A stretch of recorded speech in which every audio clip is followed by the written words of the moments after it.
अस्सलामुअलैकुम। एक नए वीडियो के साथ आपका मेज़बान मोहम्मद सुहेल आसिफ इकबाल खान खोखर आपकी खिदमत में हाजिर है।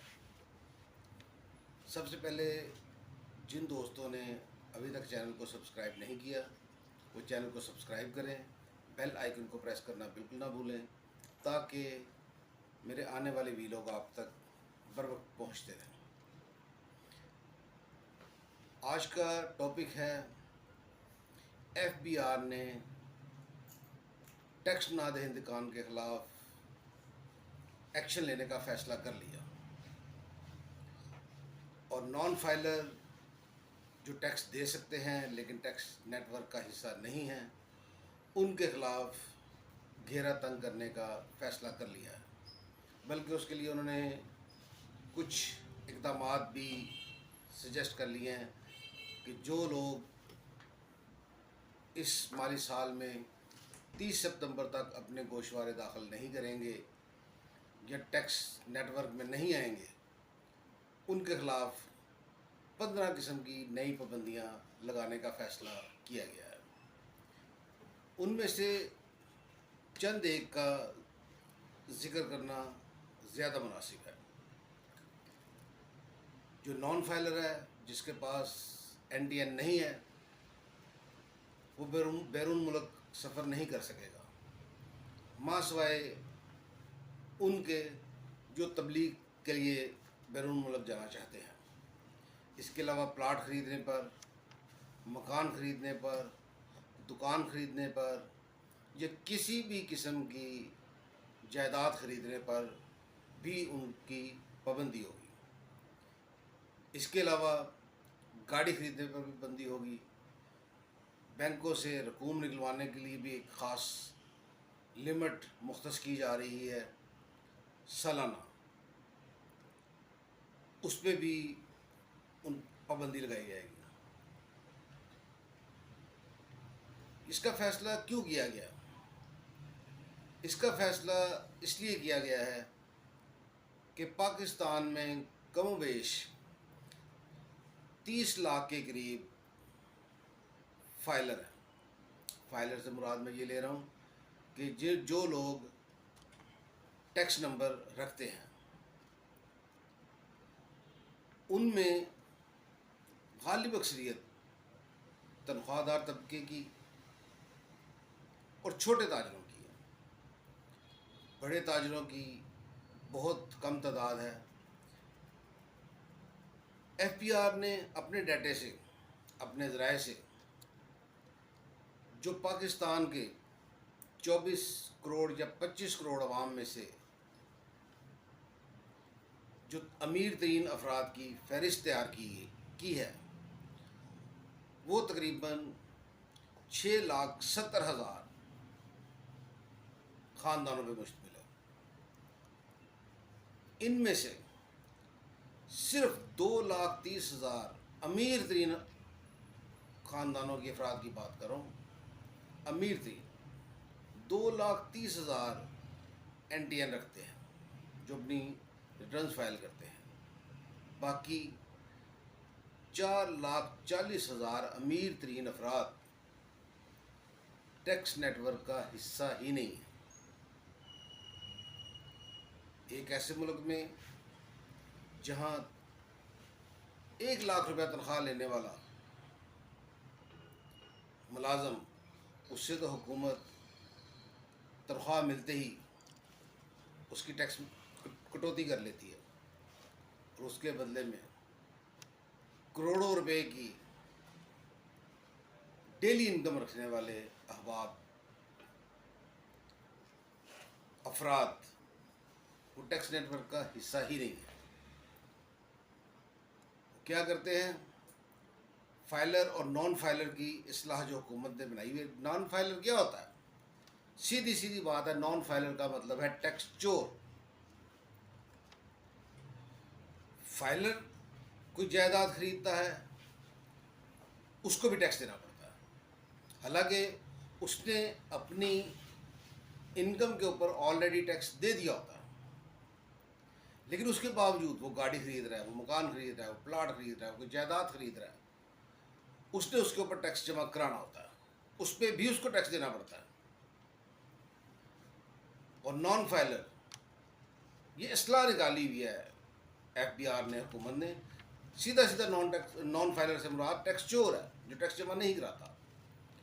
उसके लिए क्या है, उसके लिए सिंपल ये है कि जो टैक्स फाइलर जमा करवा रहा है उसने उससे डबल करवाना, चाहे वो गाड़ी खरीदे, चाहे वो मकान खरीदे, चाहे वो प्लॉट खरीदे, चाहे जो मर्जी जायदाद बनाए, उसने सिंपल अपना टैक्स डबल अदा करना है, तो वो जायदाद खरीदने के लिए हकदार हो जाता है।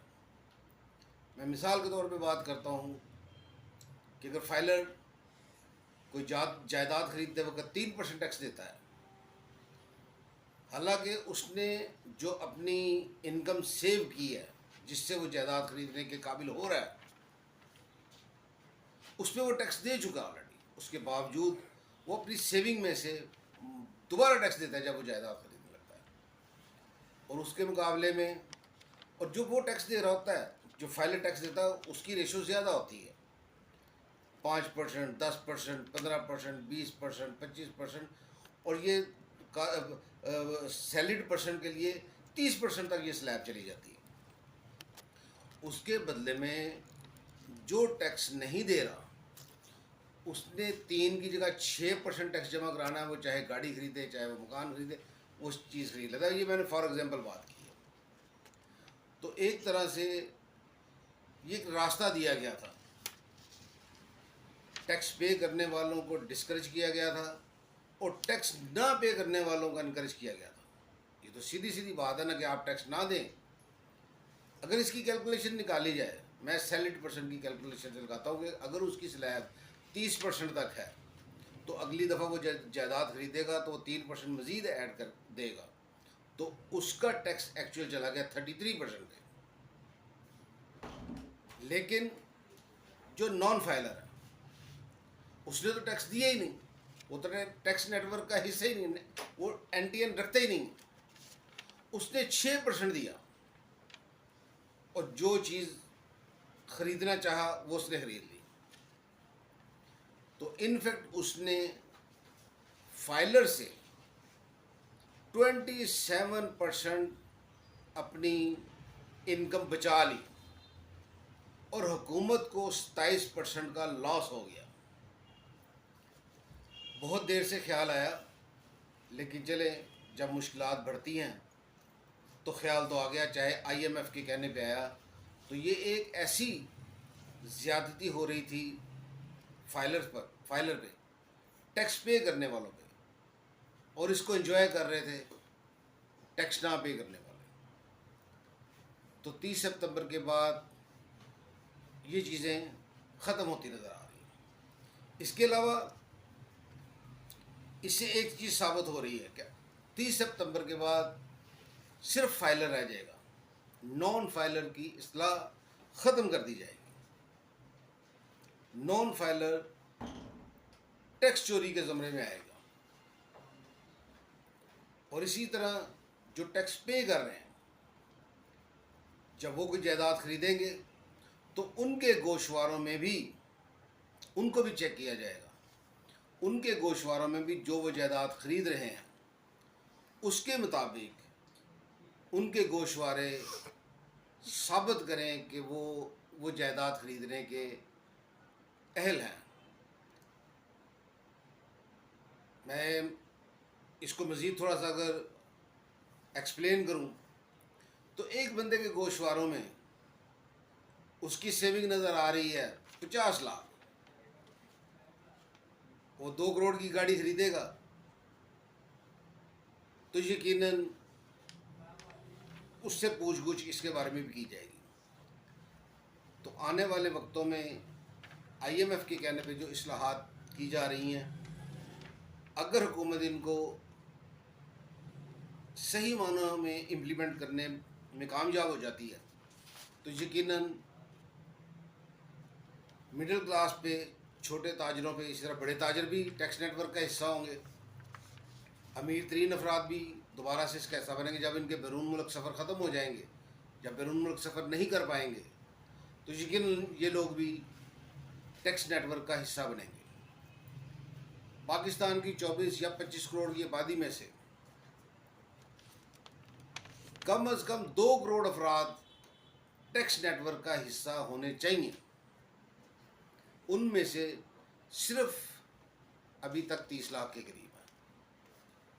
थोड़ा टाइम लगेगा, लेकिन आहिस्ता आहिस्ता ये चीज़ें होती चली जाएंगी। यहाँ मुझे एक बात मज़ीद करनी है कि ये IMF वालों को यही, यहाँ तक तो उनको ख्याल आ जाता है, बिजली की कीमतें बढ़ा देते हैं, पेट्रोलियम में लेविस का इजाफा करवा देते हैं। क्या IMF वालों को हकूमती शाहाना अखराजात वो नज़र नहीं आते? ब्यूरोक्रेसी को दी जाने वाली गैर मामूली मुराद जो करोड़ों में नहीं अरबों में बन जाती है, और 1-2 अरब में भी नहीं बनती, 100 के हिसाब में अरबों में चली जाती है। बल्कि मैं यहाँ तक कहना चाहता हूँ कि अरबों रुपए में नहीं, अगर उनको जमा किया जाए तो वो अरबों डॉलर में चली जाती है। IMF को हुक्मरान और ब्यूरोक्रेसी, जो एक्चुअल हुक्मरान तबका होता है, इनको दी जाने वाली मुराद के ऊपर भी कट लगाने की बात करनी चाहिए। इसके साथ मैं आइंदा आने वाले किसी वीलॉग में ज़्यादा डिटेल में आपसे बात करूंगा। अभी सिर्फ इतना ही कि मुझे लग रहा है कि शायद